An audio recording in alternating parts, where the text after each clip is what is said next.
The files are located on the second floor, at the end of a long hallway.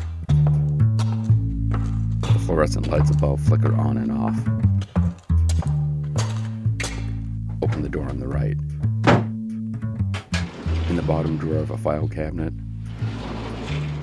there it is, a folder labeled with 3 words that are poured onto stories.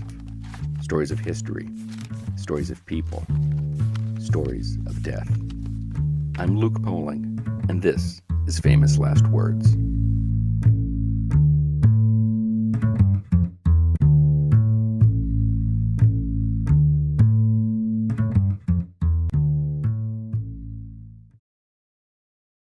When it comes to final words said at an execution, there are 2 ways you can go.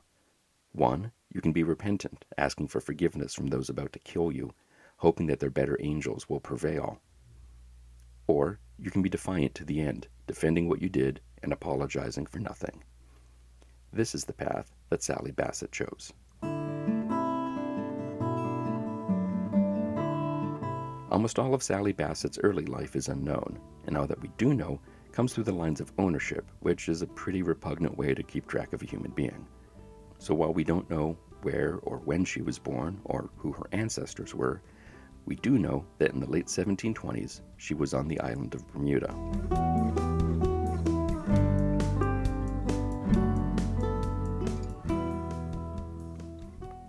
In 1730, Sally, as well as her granddaughter Beck, were owned by Mr. and Mrs. Thomas and Sarah Foster.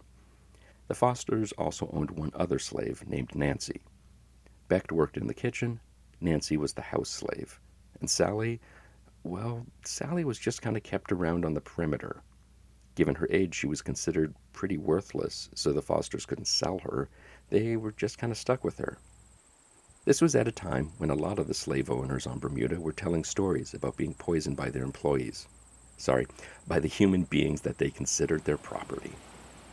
A lot of the slaves on Bermuda were originally from the island, so their extensive knowledge of the local flora and fauna and its various medicinal properties were something that scared their owners. If they knew all the ways that they could very easily kill their owners, what prevented them from doing just that? In accordance with what was seemingly the latest trend, the Fosters and Nancy became sick. After their eventual recovery, Nancy did some snooping around in the kitchen and found several mysterious substances in the kitchen cabinet. Those substances included ratsbane, which is a type of arsenic, machinio root, and a white powder known as white toad. Beck was brought before the Fosters and quickly divulged that she had put the poisons in their food and that it was given to her by her grandmother. She said that Sally had told her to put the powders in the Fosters' food for the explicit purpose of killing them. It is believed that Sally thought that with the Fosters dead, she, Beck, and all of her other grandchildren owned by the Fosters would be set free. Sally was arrested and put on trial starting June 1st, 1730. Witnesses against her included Beck and 10 white citizens, including Sarah Foster. Justice was quick. Sally was found guilty. When the judge asked her to make a statement that could possibly persuade him to change her sentence, Sally simply stated, "I never deserved it." The judge's decision was clear. "You are to be conveyed to a place of execution," he told Sally, "where a pile of wood is to be made and provided, and you are there to be fastened to a sufficient stake, and there you are to be burnt with fire until your body is dead." It was a hot day, and hundreds had gathered to witness Sally's death. Turning to the crowd following her, she consoled those who were worried they would miss something, telling them, "There'll be no fun till I get there." As she looked upon the spot where she was to be killed, she focused on the logs that she would be standing upon, and that's where her final words were spoken. Still defiant, she looked back to the crowd and said, "Ain't they, darlin'?" Many on the island hoped that this was the deterrent they needed to stop all of these poisonings, and given the fact that Sally's value was given in court to be only £1, 4 shillings and 6 pence, it would be a low price to pay. But if the goal was to stop Sally and everyone else fighting for freedom, that didn't work.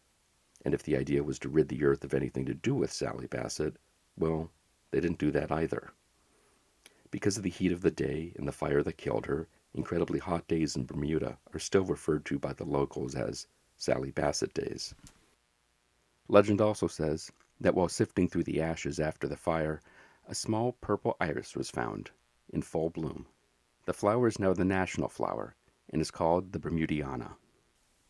And if that wasn't enough, a 10-foot tall statue of Sally at the stake was unveiled in 2009, making her the first enslaved person to be memorialized in such a way. The statue, called the Spirit of Freedom, shows Sally looking skyward as the flames dance below her. The statue was supposed to be placed in front of City Hall, but after some residents expressed concern that they would have to look at what the actions of their ancestors hath wrought on a daily basis, Sally was eventually unveiled on the Cabinet Office grounds. Sally's death was meant to deter other enslaved people from rising up and fighting to be free.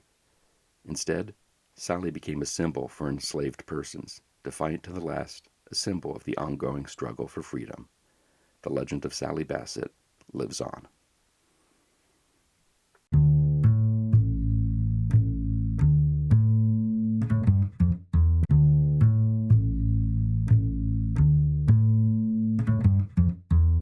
Famous Last Words is a production of the Professional Production Company. It is written and narrated by Luke Poling. That's me. It is produced by Heidi Hegquist and myself. Our assistant producer is Sabrina Thompson. You can find the show on Instagram and Facebook under Famous Last Words Pod, and on our website you can find full transcripts, credits, and much more, famouslastwordspod.com.